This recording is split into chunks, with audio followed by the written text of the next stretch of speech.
Hey guys, it's Maymay, and guess what? I'm bringing you that polymer clay video, at least one, and we'll see how it goes.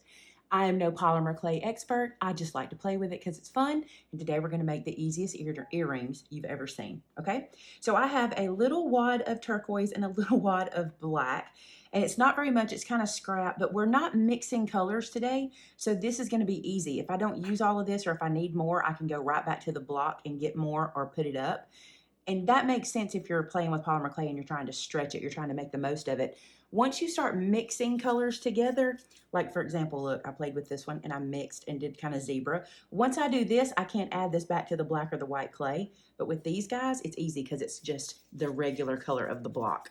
All right, so I'm gonna make circles out of these. I've already conditioned them because I've been playing with this clay.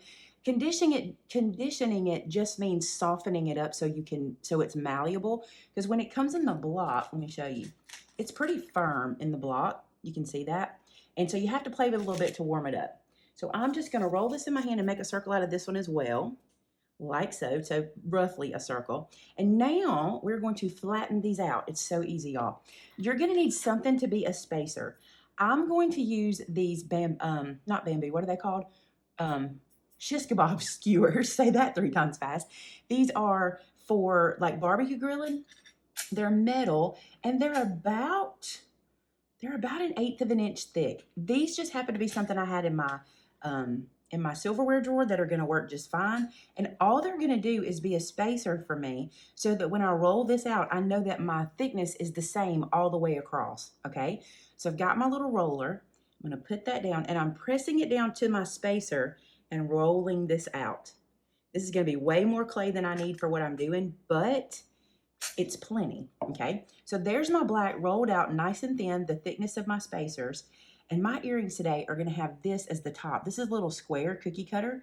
We have these in the store in sets, so if you want to pick one up, these come in little sets, and this is the little square. Matter of fact, I think I'll make, oh, look, I crossed that over. Okay, don't worry about that. Here's what I'm going to do. I'm going to let those live there. I'll pick them up in a minute. I'm going to start over down here.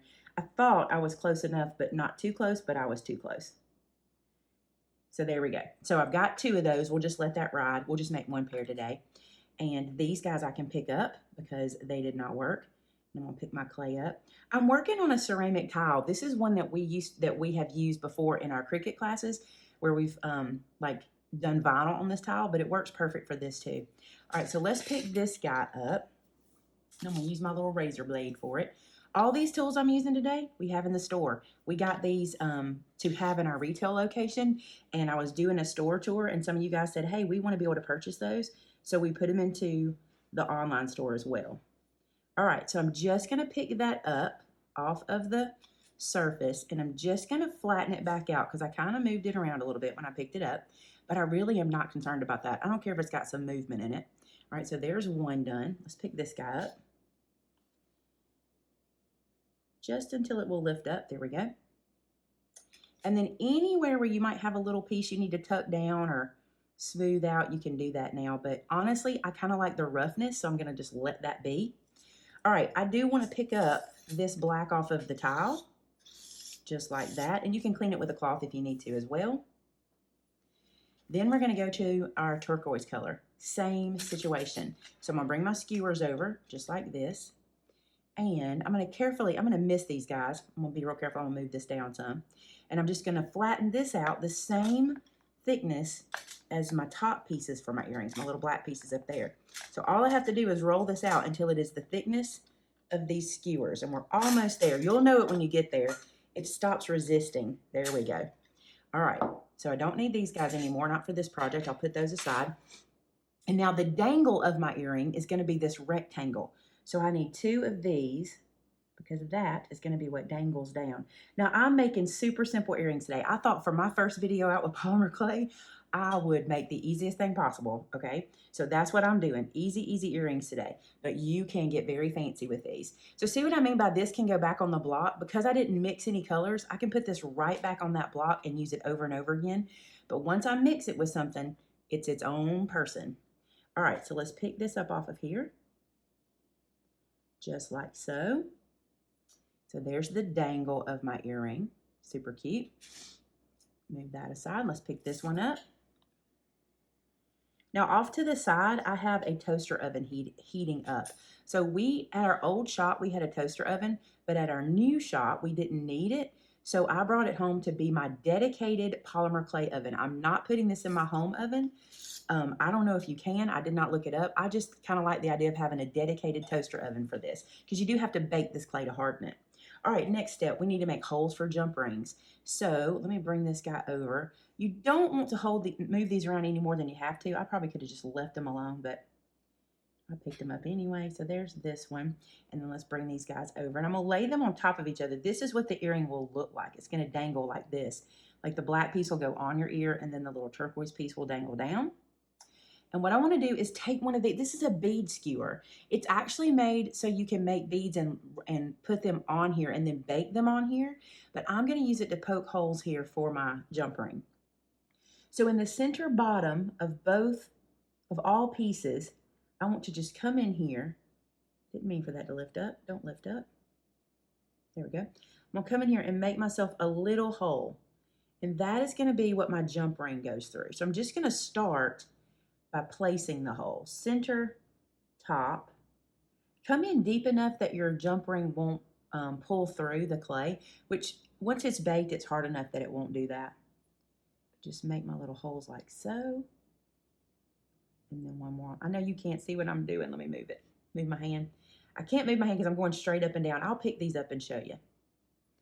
Let's pick this black one up. Okay, so I'm just going to feed this through.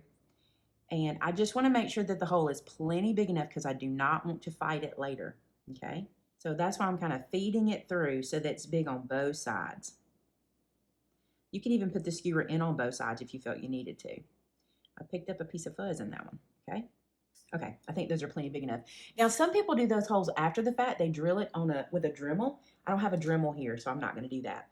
All right, this little tray is from my toaster oven. You know, it's just the standard toaster oven tray that I put a piece of parchment paper on, and I'm going to pick these guys up and place them on the tray to bake. And 4. Now, remember, it's like this one's like a little bit curved. When I bake it, I'm going to get what I put in the oven. It's not going to change. It's not going to expand or grow like regular baking, you know, so you want to make sure you have them laid out nice and flat and they're like you want them in the oven. They're like you want them to come out, okay? So my polymer clay says to bake it at 275 for 15 minutes per 1/4 of an inch. I think 15 minutes is probably going to be enough for these because I have them really thin. They're only about 1/8 of an inch thick, and I think that's going to be enough. So I'm going to do them at 10 to 15 minutes and just kind of check them. You'll know because they totally change. They turn into little hard pieces, and you'll know when they're done. Just don't over bake them. It's better to kind of check them as you go. So these are going in the toaster oven. So here we go. I apologize if you hear my dishwasher in the background. That's the beauty of filming at home. So these were in the toaster oven for 10 minutes, and they are perfect. Let me show you. I did let them sit here and cool, so I'm not touching my hot tray. But listen, hear the difference? So we went from clay to little beads. Isn't that awesome? Okay, so what I want to do now is just jump ring them together, and then we're going to glue our earring back some. Okay, so let's assemble one real quick. I've got my top here and my bottom of my earring, and this is a jump ring. Okay, I'm going to use a silver jump ring on this one. The trick with a jump ring is you don't want to pull it open, you want to twist it open. So what I've got is the opening at the top here. I'm going to hold it with one hand and twist it back with the other. Okay, do you see that? I don't want to pull it open. I want to twist it. It makes for a much easier job at the end. Right now, I'm just going to feed my first bead onto my little jump ring. And remember, this is clay, so it might be a little difficult to get that on there, but you'll get it there. Got that one in, and then I'm going to feed my other one on the bottom. Oh, that one went easy. Now all I want to do is to twist my jump ring back together. Just like that. You do not want to pull your jump rings apart. It matters. And this is my earring. Look how easy that is. All I got to do is put the backer on. So let me do the other one and we'll put the backer on. So I'm going to be using some of this Jewelry and Bead E6000. And what I did is I just put a tiny bit out onto a little piece of packaging. And I'm using a flat back earring piece. Do you see how it's a circle? It's flat and it's got the little earring lock already on it. I'll go ahead. they don't come this way. I go ahead and slide the little lock on it because these guys, once I glue them down, need to cure for 24 hours. So rather than have to keep up with these little things, I just slide them onto here, okay? Then I'm gonna touch this down onto that little card where I have some E6000, and that way I can make sure I have it all over my little backer, okay? And then I just place it on the back of my earring at the top, just like that, making sure I get a good flat adhesion, and making sure it's, you know, as centered as it can be with my eye. And that is both of them done. Are those the easiest things ever? Like seriously, you could make this pair of earrings in like 15 minutes. There's nothing to it. So when they're done, they'll look like this on your ears. Aren't they kind of cool? They're kind of 80s, aren't they? I think they're really cute. I like them. I cannot wait to wear them. I will be wearing them. All right, I'm going to let them sit and cure for 24 hours, and then I'll be able to wear my earrings. But I want to show you something else. Doing the very same thing, very same cuts, okay? So this is zebra. Look at this. Y'all know I had to, right? I don't know how this always happens, but I always end up with zebra. I did this, and then same cuts. There's my rectangle, there's my square. The only difference is on this one, I put a hole at the top here and here so I could put these on a shepherd hook and have them dangle. So these are little dangle earrings. I think these are super cute. I say these, let's bring the other one over. I love the zebra look, right? And I think I want to do a zebra topper with a turquoise bottom. Wouldn't that be pretty too? So fun, so easy. You can use all kinds of shapes. I'll show you some that come in our kits. We've got ovals. I say our kits, what we have at the store. Ovals, teardrops, what is that, a triangle, a larger teardrop. We've got hearts, and this is one little kit. There's a bigger oval, a flower, a star. What's this one? Oh, a diamond. And then, of course, the rectangle and the square in that little kit. Think how many of these little earrings you can make. Okay, guys, that's my first polymer clay video. I know it's not for everyone, but you guys had requested that I do it. And so many of you picked up polymer clay in the store when we showed you that we had it, that I want to make sure we get started. So there's our first one, and who knows where it'll go. If you want to see me make the zebra, just leave it in the comment below, and I can do one with a zebra earring. We'll do something different. All right. Oh, let me show you these too. If you want to see how I did these are tiny little succulents.